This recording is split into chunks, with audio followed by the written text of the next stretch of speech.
സമുദ്രത്തിന് ഒരു സ്വഭാവമുണ്ട്. അതൊന്നും ബാക്കി വയ്ക്കാറില്ല. തിരമാലകൾ വന്ന് എല്ലാറ്റിനെയും തുടച്ചു നീക്കും. പക്ഷേ ചിലത് ബാക്കിയാകും.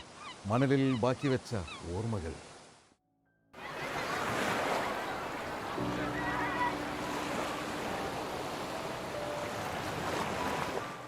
ഓരോ ശില്പവും ഒരു സ്വപ്നമാണ്. കാലത്തിൻ്റെ തിരമാലകൾ വന്ന് മായ്ച്ചു കളയുമെന്ന് അറിഞ്ഞിട്ടും നമ്മൾ വീണ്ടും വീണ്ടും പണിയുന്ന മനോഹരമായ സ്വപ്നങ്ങൾ. പിന്നെ എന്തിനാ പോയത്? പോയിട്ട് കാര്യമില്ല. ഞാൻ ഓൾറെഡി സംസാരിച്ചതാണ്. അതൊന്നും നടക്കൂല.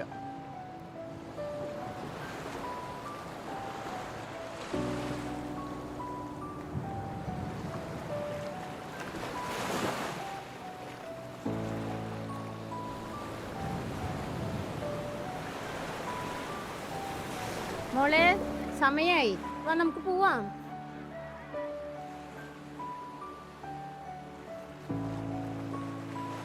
എന്താ പ്രശ്നം?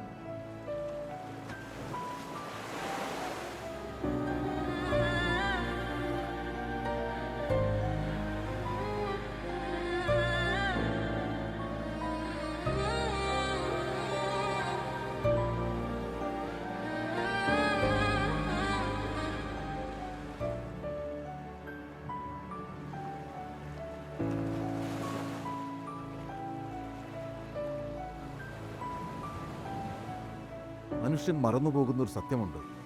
ഈ ഭൂമി അവൻ്റെ മാത്രം അവകാശമല്ല.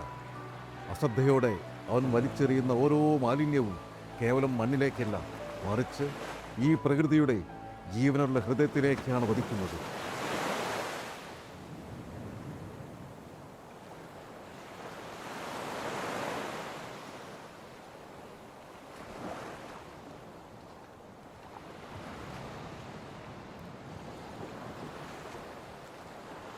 നമ്മുടെ പാദമുദ്രകൾ കാലത്തിൻ്റെ തിരമാലകളിൽ മാഞ്ഞുപോയേക്കാം.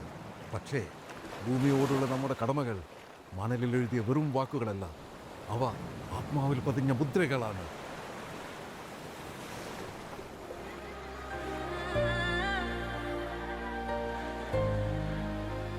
നന്മ ഒരു പകർച്ചവ്യാധിയാണ്. ഒരാൾ നിശബ്ദമായി തുടങ്ങി വയ്ക്കുന്ന ഒരു മാറ്റം അത് ആയിരങ്ങളിലേക്ക് പടരും. അതൊരു നിശബ്ദ വിപ്ലവമാണ്, വാക്കുകളില്ലാത്ത വിപ്ലവം.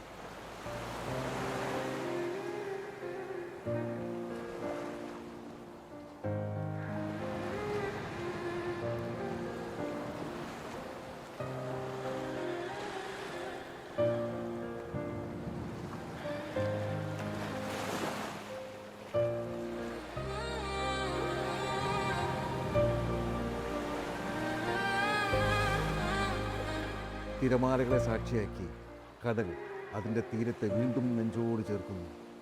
അശ്രദ്ധയുടെ കരകൾ മാഞ്ഞ പരിശുദ്ധമായ മറ്റൊരു തുടക്കം. അടുത്ത ചുവടുവെപ്പിനായി കാത്തിരിക്കുന്ന ശുദ്ധമായ മണൽത്തിരികൾ.